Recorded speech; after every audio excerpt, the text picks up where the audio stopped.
Pernah kepikiran gak sih, di tengah lautan nasihat yang ada, apa sih sebenarnya panduan terbaik buat mengubah hidup? Kali ini kita bakal bedah argumen kuat dari sebuah buku yang bilang kalau jawabannya cuma ada satu, Alkitab. Oke, mari kita mulai. Ceritanya gini, argumen penulis ini berawal dari satu momen yang mengejutkan.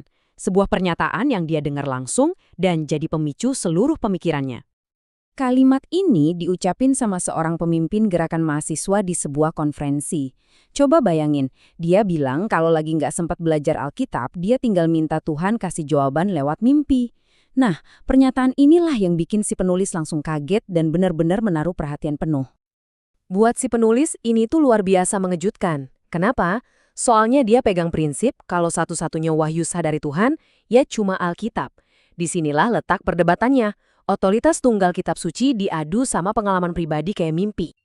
Jadi, apa sih sebenarnya inti argumen si penulis? Sederhana, ini semua tentang gimana kita menetapkan satu sumber utama sebagai panduan di atas yang lain-lain.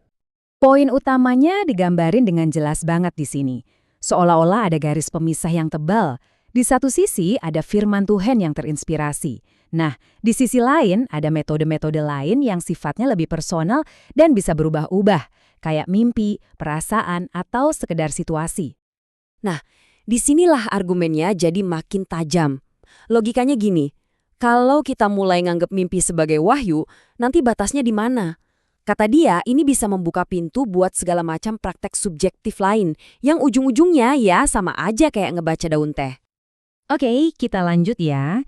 Gimana ide ini kemudian berkembang jadi sesuatu yang digambarkan si penulis sebagai tantangan terbesar buat para konselor zaman sekarang? Penulis ini nanya, apa sih kesulitan terbesar buat orang yang percaya sama Alkitab? Dan jawabannya agak di luar dugaan.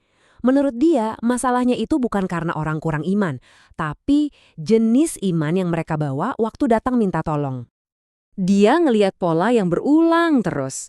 Orang-orang yang seolah-olah mengganti panduan kitab suci pakai interpretasi mereka sendiri. Ada yang ngandelin perasaan doang, ada yang sibuk cari-cari tanda-tanda, ada juga yang menafsirkan keadaan kayak peramal zaman dulu, atau pakai metode-metode mistis modern lainnya. Nah, ngelihat semua tantangan ini, si penulis nggak cuma komplain doang, dia juga ngusulin sebuah metode yang spesifik dan praktis banget. Tapi, ada peringatan keras nih dari dia. Katanya, kalau kita pakai Alkitab cuma di permukaan aja, hasilnya juga bakal dangkal.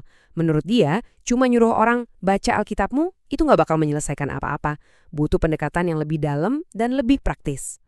Solusinya, dia tuangin dalam 3 langkah praktis. Pertama, buktikan kalau Alkitab itu beneran punya jawaban buat masalah-masalah kita. Kedua, kasih solusi yang nyata dari Alkitab buat berbagai kesulitan hidup. Dan yang paling penting, ketiga, ajarkan gimana cara menerapkan solusi itu di situasi spesifik mereka. Artinya apa? Peran seorang konselor itu bukan cuma buat nenangin atau jadi teman curhat. Mereka harus jadi pemandu yang ahli, yang bisa menganalisis masalah pakai kerangka kitab suci, terus menerapkan solusi dari Tuhan, bahkan buat situasi yang paling rumit sekalipun. Dan di bagian akhir, penulis nggak cuma ngasih ringkasan biasa, dia justru menutupnya dengan sebuah tantangan langsung dan janji yang sangat kuat. Dia ngasih pilihan yang jelas banget, hitam di atas putih. Di satu sisi, ada tantangan. Coba deh, komitmen selama 6 bulan buat fokus pakai Alkitab aja. Sisi lainnya, ya alternatifnya, lanjut aja dengan pendekatan campur aduk yang sekarang, yang menurut dia hasilnya juga bakal campur aduk. Ini pada dasarnya panggilan iman sih. Penulis ngejamin, buat siapapun yang berani berkomitmen di jalur ini, pertolongan Tuhan itu ada. Mereka bisa minta langsung supaya Tuhan menopang dan membimbing. Dan inilah janji puncaknya, sebuah transformasi total. Dia mengklaim siapapun yang ambil jalan ini nggak akan pernah mau balik lagi ke metode-metode lain yang dia sebut sebagai unsur-unsur yang lemah dan miskin. Nah, dari semua pemaparan ini kita udah lihat jawaban yang sangat tegas dari seorang penulis. Ini jadi ninggalin pertanyaan buat kita semua kan? Di dunia yang informasinya nggak ada habisnya ini, waktu kita benar-benar butuh solusi buat masalah hidup, kita sebenarnya berpaling kemana?